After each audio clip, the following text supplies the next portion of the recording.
Eccoci qua insieme, ben ritornati cari telespettatori, grazie ai nostri ospiti di essere qui con noi per fare un approfondimento, per vedere con occhi anche diversi le diverse questioni che affrontiamo quotidianamente. Tema di attualità anche questa settimana, ma visto dai più giovani, ovvero fatti gravissimi di cronaca che continuamente ci stanno creando dell'ansia a causa di questi attacchi terroristici che non si riescono a controllare, che sembrano quasi dover avere una continuità nel tempo e nello spazio indefinibile. Riguardano i giovani soprattutto, perché vittime sono stati tantissimi giovani, non solo in Francia, ricordiamolo, e artefici sono, ai noi, i giovani, giovanissimi anche. Vedremo appunto di capire che cosa ne pensano i giovani di tutto questo, giovani che comunque sono attivi anche in politica, oltre che nel lavoro e nel sociale, e che possono avere un punto di vista diverso sul tipo di reazioni che è bene adottare o comunque programmare in futuro, perché poi sono la società di oggi e anche del domani e saranno quelli che vivranno le maggiori conseguenze di decisioni che invece sono prese da chi tanto giovane comunque non è o ha un background culturale e anche politico, sociale ben diverso. Vi presento i nostri ospiti, che così iniziate bene a capire chi dovrà analizzare le questioni. Sarà anche molto interessante perché forse potrebbero emergere dei punti di vista diversi, forse, altrimenti potrebbero essere coincidenti con quelli invece di generazioni che qualche anno in più hanno. E allora, ben arrivato Stefano Ferrarese, che è presidente di EXTA, nonché direttore dell'ESU di Padova, quindi studenti universitari che studiano all'estero, studiano in Europa, quindi giovani comunque che si muovono, che hanno bisogno di muoversi e andare oltre i confini. Ben arrivato qui con noi, grazie. Grazie, buonasera.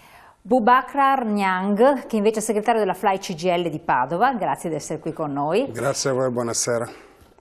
Franco Corti, rappresentante dell'UDU, studenti universitari, Rete Studenti Universitari, grazie anche a lei. Buonasera Cristina a tutti. Guarda, la più giovane consigliera regionale della coalizione del PD, grazie anche a lei, che è giovanissima. Grazie. Maurizio Conte, consigliere regionale di Fare, anche lui giovane comunque, anche se ha un'esperienza alle spalle ben lunga. Filippo Lazzarin, vice segretario provinciale della Lega Nord, grazie anche a lei. Claudia Valdinocci, Forza Nuova Veneto, da Padova, grazie di essere qua. Federico Vallotto, dirigente provinciale Fratelli d'Italia. Buonasera. Benissimo. Jacopo Buffolo, Rete Studenti Medi del Veneto, a capotavola. Grazie, buonasera. Anche lui giovanissimo. E poi abbiamo anche il nostro giovanissimo Luigi Sposato, presidente di Eurointerim, che aiuterà con le solite provocazioni e domande per la maggior comprensione del nostro pubblico. Una veste così molteplice, che si cambia d'abito ogni volta a seconda delle circostanze. Allora, detto questo, tra l'altro in Francia si è manifestato un fenomeno molto particolare che vede naturalmente i giovani che si vanno ad arruolare in massa, con un trend che cambia ed è cambiato radicalmente quando sono verificati questi fatti. Quindi vuol dire che comunque quando certi episodi si manifestano i giovani si sentono parte in causa, non restano là fermi o si nascondono o comunque stanno solo a sentire, assolutamente no. E quindi questa è la nostra copertina, vediamola un attimo insieme.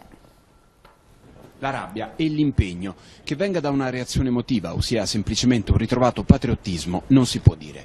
Ma il fenomeno c'è ed è nelle cifre. Dopo gli attentati di Parigi, i giovani francesi hanno deciso di tornare ad arruolarsi, in un numero di 10 volte superiore a quello che si registrava prima del 13 novembre.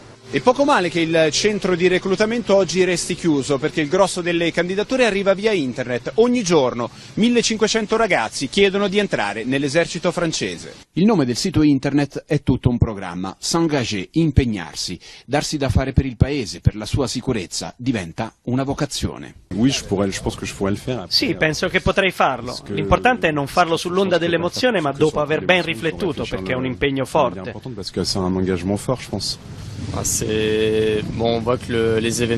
Gli eventi degli ultimi giorni hanno provocato un sentimento di patriottismo che ha spinto le persone a impegnarsi per il paese e soprattutto per la libertà.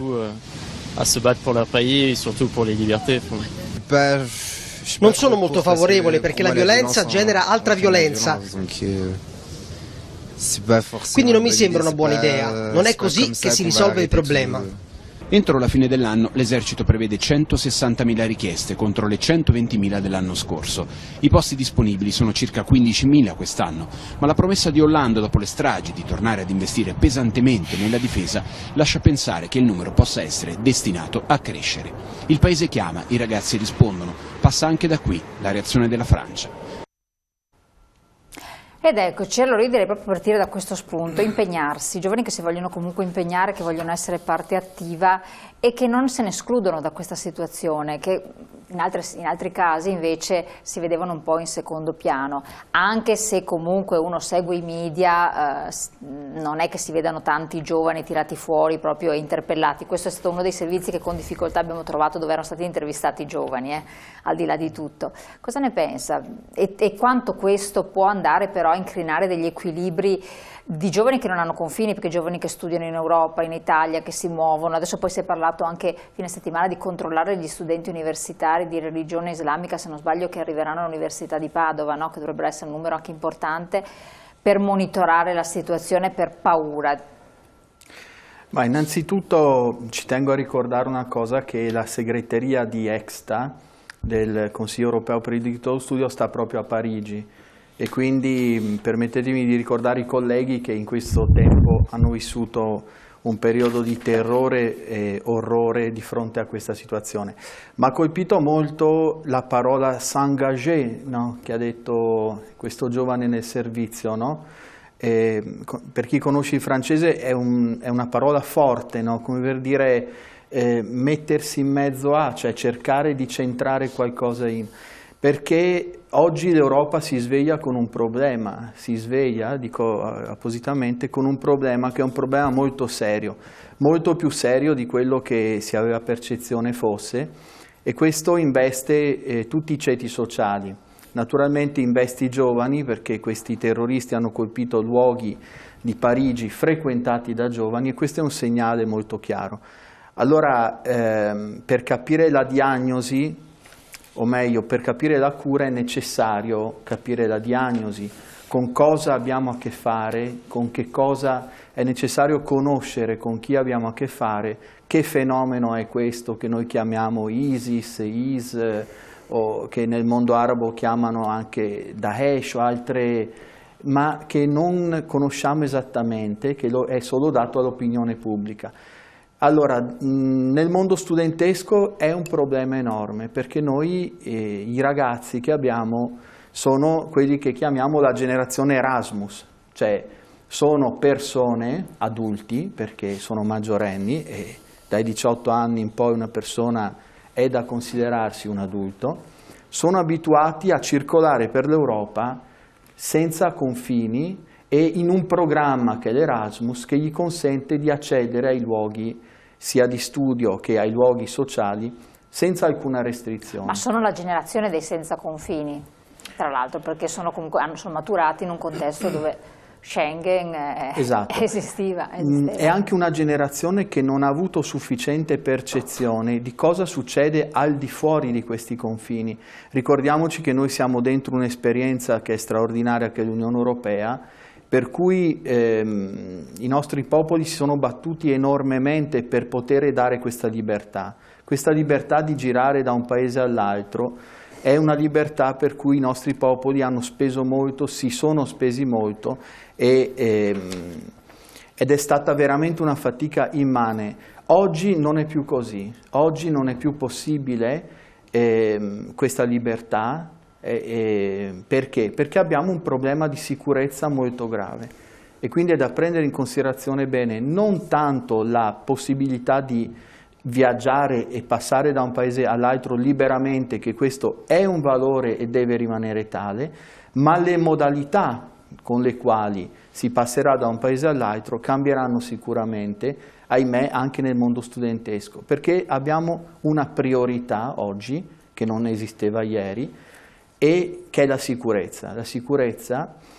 E ci tengo a sottolineare che questo problema di terrorismo di matrice islamica è un problema che viene da lontano, che viene dal Medio Oriente, dalla Siria, ma oggi è un problema europeo, perché gli attentatori sono di nazionalità europea, E quindi a questo punto siamo interpellati in prima persona. Oggi la Francia si alza, come sa fare lei, con grande patriottismo. Fra l'altro i francesi sono sempre stati degli alleati molto leali per noi, anche nonostante si possano condividere o meno le politiche, ma comunque fra Italia, Francia e Germania, parlo almeno del settore studentesco, c'è una fortissima alleanza fra i nostri tre paesi. Oggi la Francia si alza ed è una reazione, no? Il fatto che molti giovani chiedano di andarsi da arruolare è una reazione. Una reazione molto importante, attenzione. Questa non è un'aggressione, come sembrava descritto, ma è una reazione a un'aggressione subita. E questa reazione va gestita con tutte le sue potenzialità. Ecco, quanto nel suo mondo, quindi nel mondo degli studenti, questo problema è sentito? E se ci sono delle sacche, delle aree che non avvertono il problema, questo problema di cui parlava? Secondo me è sentito troppo poco, o meglio ce n'è poca percezione. Beh, certo dopo i fatti di Parigi è un'altra cosa, nel senso che... Sì, no, dopo i fatti di Parigi ci sono delle sacche, delle aree, una tipologia di studenti che non comprendono ancora il pericolo? Tenete presente che noi abbiamo nelle case studentesche, attraverso i programmi Erasmus, Erasmus Mundus, studenti di tutto il mondo e di tutta Europa. Per cui è sentito in maniera anche differente, perché la compagine studentesca riflette parte della compagine della società e quindi il sentore è lo stesso sentore che proviene dalle loro famiglie. Per oggi noi non abbiamo delle misure particolarmente restrittive, ancora oggi non siamo in Italia, però c'è paura, c'è attenzione, ma c'è tanta voglia, come poi nello spirito degli studenti, di capire esattamente il problema per capire anche qual è l'atteggiamento migliore da assumere nei confronti di questa situazione che è la prima volta che ci tocca così tanto al cuore dell'Europa. Niang, appunto, cercare di capire, secondo lei dove sta la chiave di comprensione di queste dinamiche, anche di reazione poi tra l'altro dei giovani? Allora, sì, io sono sulla stessa fila del primo intervento, nel senso la condivido perfettamente.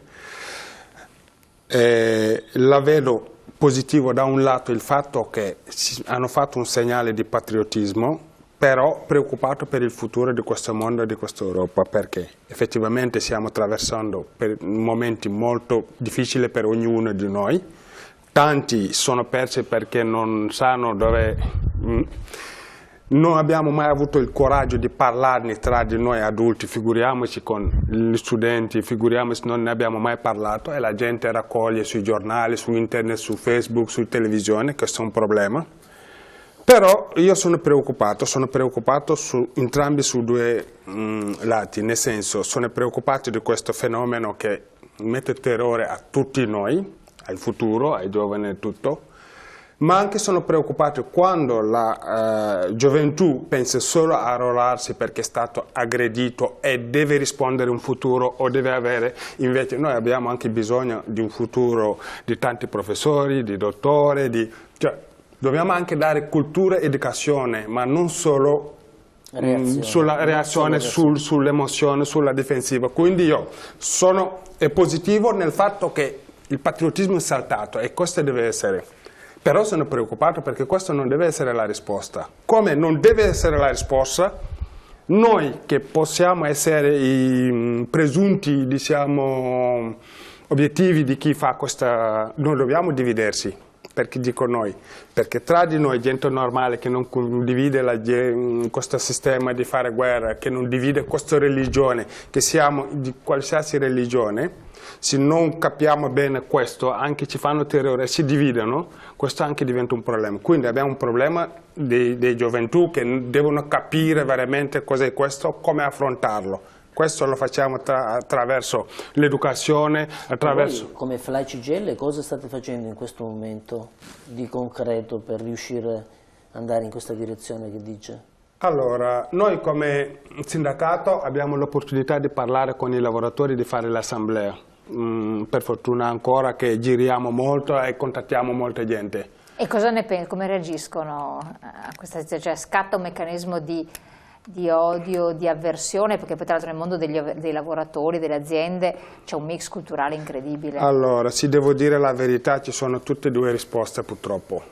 Una bella parte pensa che tutti sono così, parli dell'Islam o di musulmano, possono essere, c'è una bella parte che condanna, che capisce, che dice che sì, abbiamo capito che non è perché uno è musulmano diventa jihadista, però la cosa importante è che anche dicono sì, condanniamo quello che è successo e non deve succedere, però condanniamo anche chi va a bombardare il popolo, perché anche se l'obiettivo è tra la gente civile, è un problema perché anche lì andiamo a fare strage. Quindi parlando con i lavoratori abbiamo queste due risposte, non saprei io dividere quale pesa di più o no. Però io insisto sui giovani che dobbiamo capire anche come impostare, avere il coraggio di parlarne alla scuola, all'università, con i giovani a casa e cercare attraverso l'educazione, gli studi e di dargli cultura. Quindi non c'è una terza una fascia di mezzo, cioè di soggetti che o sottovalutano o che comunque defaticano questa problematica, non ci sono queste... Non l'ho avvertito io, dico la verità, quello che ho avvertito è che sono radicali, o sono da questa parte e dicono che condanniamo tutto, o sono dall'altra parte che non condividono quello che ci sia, però hanno almeno, diciamo, la consapevolezza anche di capire che ci sono altri meccanismi che possono innescare questo tipo di reazione. Come dicevo prima, bisogna anche andare in fondo a indagare e capire... Che non è facile farlo, Franco Corti. Sì, stavo proprio pensando, non mi sento titolato a parlare di proposte politiche o di risposte, no, proposte politiche, proprio quello che ci si chiede è la risposta dei giovani qual è stata a questa cosa. E anch'io sono d'accordo con le premesse che sono state fatte e provo a pensare anche a un aneddoto per far capire come uno studente può aver vissuto quei giorni là, perché la reazione è stata immediata. Quando ci sono state le notizie che hanno cominciato a girare anche sui siti internet, il fatto di essere una generazione detta Erasmus, io per esempio non ho fatto l'Erasmus, ma avevo amici che erano in Francia in quel momento, amici che hanno studiato in Francia e che a loro volta erano preoccupati per i loro contatti. E io sono anch'io dell'idea che non ci sia indifferenza su questo argomento, però è difficile tirar fuori una risposta. La reazione è stata scomposta, perché se uno si fa prendere dalla foga può trovare delle soluzioni drastiche in un senso o nell'altro, nel sottovalutare totalmente. Voi sentite la privazione, una potenziale privazione di libertà? Perché al di là del fatto che sembra una banalità, però già il subire maggiori controlli, eccetera, è vissuto come privazione di quelle che si diceva come libertà, mancanza di confini, oppure come un aumento delle libertà, cioè mi sento più controllato, quindi posso essere più libero perché è più sicuro?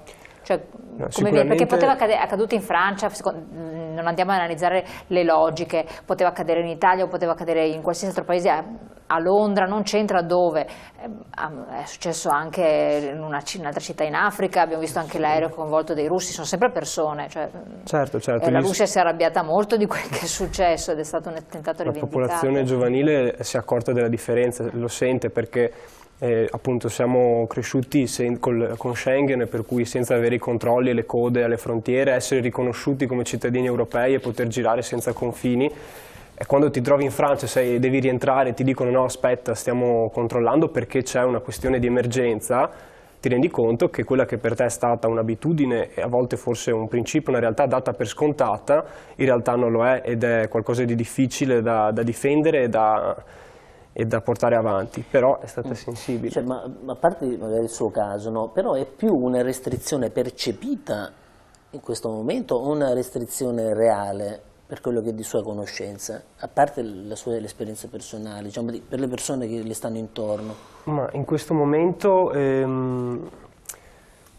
più che percepita, devo dire c'è un sentimento c'è una confusione generale dovuta a una confusione delle informazioni, la difficoltà anche di accertarsi delle fonti e quindi di capire un attimo qual è la propria posizione. La gente non ha le idee chiare se vuole le frontiere chiuse o aperte, tolto che comunque uno lo vive quando ci passa in queste cose, perché se io non mi muovo e non affronto mai le frontiere o i controlli, per me può fare poca differenza, per cui essere solo percepita dal malumore delle persone con cui vivo, però è diverso vedersi controllati appunto ai confini, dove prima c'era una sorta di fiducia e di sentimento di comunità europea. Ecco, lei dice che ci sono diverse informazioni, diverse fonti più o meno attendibili, e secondo lei cosa bisognerebbe che ci fosse per avere un'omogeneità di fonti, se è possibile? Lì ci vuole tempo, perché per trovare una notizia falsa bisogna avere il tempo di metabolizzarla. Se io la leggo in stato di ansia o confusionale nel sapere quante sono le vittime che vengono aggiornate di minuto in minuto, e poi ci sono le reazioni durante le manifestazioni di solidarietà in giro per le città, succedono che aumenta la tensione in certi punti. Il tempo a galantuomo è necessario, per quanto la risposta sia urgente, per cui tutti si chiedono: ma adesso come reagiamo a questo fenomeno? Certo, il fatto che fosse a Parigi, in Francia, mediaticamente per gli occidentali è stato portare i riflettori, diciamo, a casa nostra. Assolutamente. Ecco, confusione, è stato molto interessante anche la parola confusione, quindi non riuscire ad orientarsi, a comprendere. Infatti su questo mi viene da dire: dove sono i giovani adesso, quali sono le risposte che i giovani possono dare.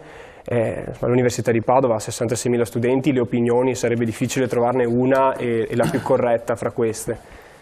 Però appunto bisogna avere il tempo e la pazienza di elaborare anche queste cose. Una risposta a problemi complessi non può essere data in 2 ore e tirando su barriere da un giorno all'altro. No, ma infatti adesso do la parola anche a Cristina. Guarda, andiamo prima in pubblicità. Quello che dopo vorrei fare anche analizzare a voi è proprio questo: la responsabilità di chi ha più esperienza nel condizionare un'opinione dei giovani. Perché chi è più giovane è facilmente, anche dopo sentiremo cosa ne pensa, plasmabile o condizionabile da chi esprime autorevolezza, e quindi anche questi comunque sono giovani assassini che hanno commesso questi fatti e continuano purtroppo a organizzarli, eccetera. Hanno una mente dietro, oppure sono dei individualisti estremi? Perché ho trovato anche informazioni dove si parla di un estremo individualismo che non riesce ad avere una connotazione ben precisa di varia entità. Cerchiamo di capire anche questo. Pubblicità, pochi secondi, poi ritorniamo insieme.